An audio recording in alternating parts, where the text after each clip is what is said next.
नमस्कार, मैं नियाज खान और आप देख रहे हैं एनएमएफ न्यूज। जंग किसी मसले का हल नहीं, जंग से सिर्फ इंसानियत का नुकसान हुआ है। दुनिया के कई देशों ने जंगें लड़ी हैं जिसका खामियाजा आम जनता ने ही उठाया है।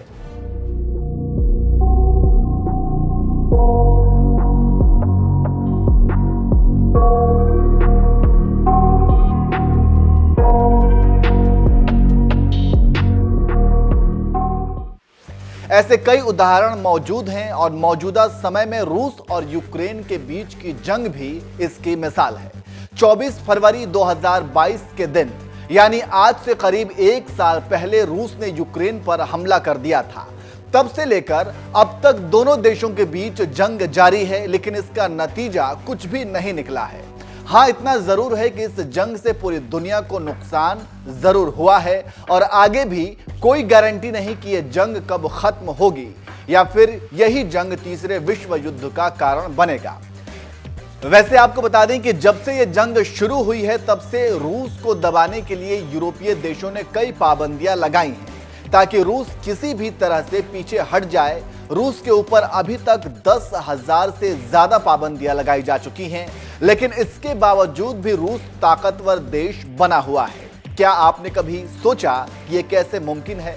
इस वीडियो में वही हम आपको बताएंगे, लेकिन उससे पहले आपको बता दें कि किसी देश की ताकत को खत्म करने और उसके ऊपर किसी तरह का दबाव बनाने का सबसे सटीक उपाय यही होता है कि उसके ऊपर हर तरह की पाबंदी लगा दी जाए जिससे वह मजबूर हो जाए। इसे साधारण शब्दों में कहें तो किसी का हुक्का पानी बंद कर देना।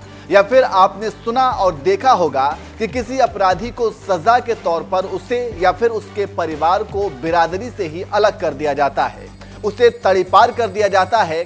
इससे परिवार के ऊपर मानसिक दबाव बनता है और वे फिर समाज से कटे हुए महसूस करते हैं, जिससे परेशान होकर आखिर में वो अपनी गलती मानते हैं और फिर निर्धारित शर्तों को मानकर समाज से जुड़ जाते हैं। बस यही तरीका देश भी अपनाते हैं, लेकिन बड़े स्तर पर अमेरिका, ब्रिटेन जैसे देशों ने भी रूस के साथ यही किया। रूस के ऊपर 10,000 पाबंदियां लगा दी हैं। चलिए अब आपको कुछ प्रतिबंधों के नाम बताते हैं जिससे रूस को भारी नुकसान हुआ है। वैसे पाबंदियों की कई किस्में हैं, उनमें से एक है ट्रेड एम्बार्गो। इसमें पाबंदी शुदा देश के साथ किसी किस्म का व्यापार नहीं होता। मान लीजिए किसी देश की इकोनॉमी तेल पर टिकी हुई है और बाकी देश उससे तेल खरीदना बंद कर दें तो क्या होगा? बाकी देश तो किसी दूसरे मुल्क से तेल खरीद लेंगे, लेकिन प्रतिबंधित देश को बहुत नुकसान होगा और उसकी अर्थव्यवस्था औंधे मुंह गिर जाएगी। इसी तरह एसेट फ्रीजिंग भी काम करता है। यूनाइटेड किंगडम ने रूसी बैंकों को अपने फाइनेंशियल सिस्टम से हटा दिया। अब रूसी बैंक यूके के बैंकों से लेन देन नहीं कर सकते। यहां तक कि आम रूसी नागरिक भी यूके के बैंक से तयशुदा से ज्यादा पैसे नहीं निकाल सकते। इससे लोग नाराज होते हैं और देश की सरकार पर दबाव बनता है।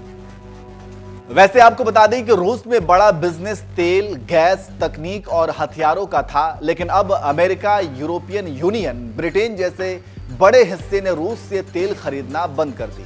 जर्मनी ने अपने यहां चल रहे रूसी प्लांट की योजना ही बंद करवा दी। यूरोपियन यूनियन उससे कोयला खरीदना रोक चुका।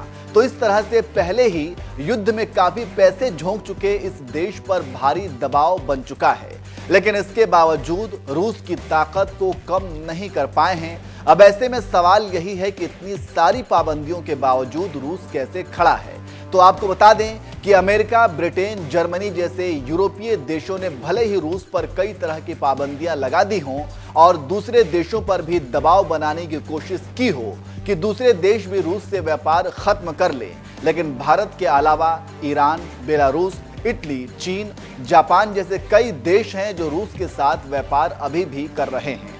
अमेरिका ने भारत के ऊपर भी कई बार दबाव बनाने की कोशिश की कि भारत रूस से सारे संबंध खत्म कर ले, लेकिन अब ये नया भारत है और अब भारत के ऊपर किसी तरह का दबाव बनाना नामुमकिन है।